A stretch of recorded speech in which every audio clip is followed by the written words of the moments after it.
안녕하세요. 법대로 내 맘대로 박찬계 법무사입니다.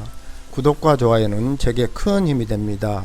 오늘 제목은 매매계약을 체결한 매수인과 전세계약을 했는데 매도인이 계약이 해제됐다며 집을 비우라고 하는데요 입니다. 주택임대차 보호법의 보호를 받기 위해서는 반드시 주택의 소유자인 사람과 임대차 계약이 체결되어야만 하는 것은 아닙니다.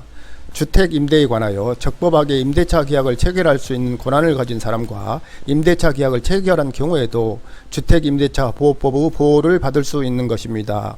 따라서 소유자가 아닌 사람이나 계약을 체결할 권한이 없는 사람과 임대차 계약을 체결한 경우 이러한 임대차 계약은 무효이므로 임차인은 주택 임대차 보호법의 보호를 받을 수 없습니다. 주택에 관한 매매 계약을 체결하면서 잔금 지급 전에 매도인이 매수인에게 임차인을 구해 임대차 계약을 체결할 수 있도록 허용하는 경우가 있습니다. 즉 매도인이 매수인에게 매매 대상인 자신의 주택에 대한 임대 권한을 준 것입니다. 이는 매수인이 임차인으로부터 임차보증금을 받아 매매 잔금을 치르겠다고 하면서 이를 매도인에게 요청하는 경우에 자주 있습니다. 나 임차씨는 김매수씨와 2021년 6월 15일 경기도 고양시 삼성동 소재의 34평 아파트에 관하여 보증금 5억원, 임차기간 2년 후 주택 임대차 계약을 체결하였습니다.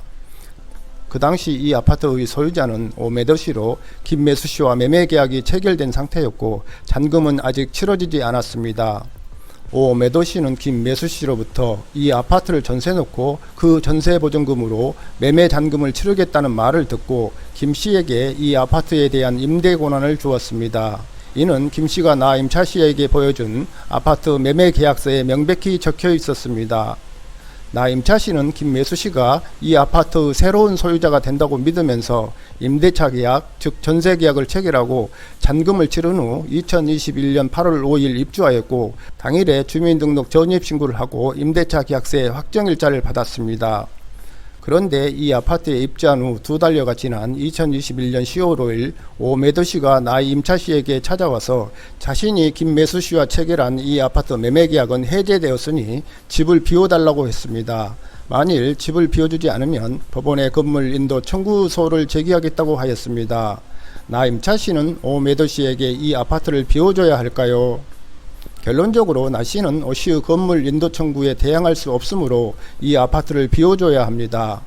대부분은 주택 매매계약에 부수하여 매매대금 수령 이전에 매도인이 매수인에게 임대 권한을 부여한 경우 이는 매매계약의 해제를 해제 조건으로 한 것으로 보고 있습니다.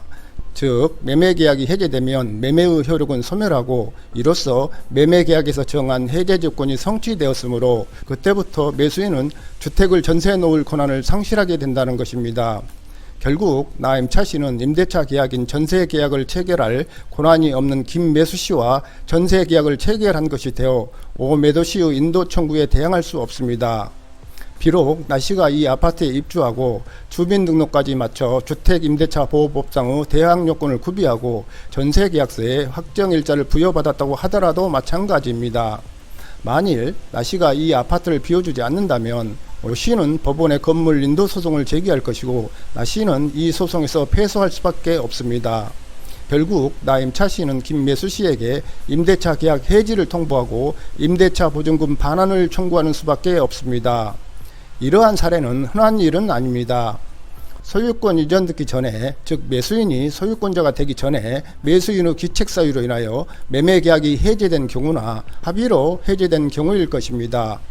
이 사례와 달리 잔금 지급 전에 오매도씨로부터 임대 권한을 부여받은 김매수씨가 잔금을 지급하고 소유권 이전 듣기를 마친 후 매매계약이 해제됐다면 나 임차씨는 이 매매계약의 해제와 관계없이 자신의 임차권으로 김매도씨에게 대항할 수 있습니다.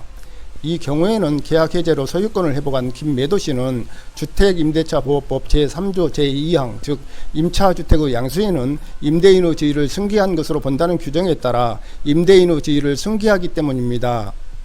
한편 경매 절차에서 최고가 매수인 즉 낙찰자와 주택임대차 계약을 체결한 후 주택을 인도받아 전입신고를 마치고 임대차 계약서의 확정일자를 받았는데 다음날 낙찰자가 매각대금을 완납하고 은행에 근저당권 설정 등기를 맞춰주었다면 임차인은 주택임대차보호법 제3조 제2항에서 정한 우선 변제권을 취득할 수 없습니다.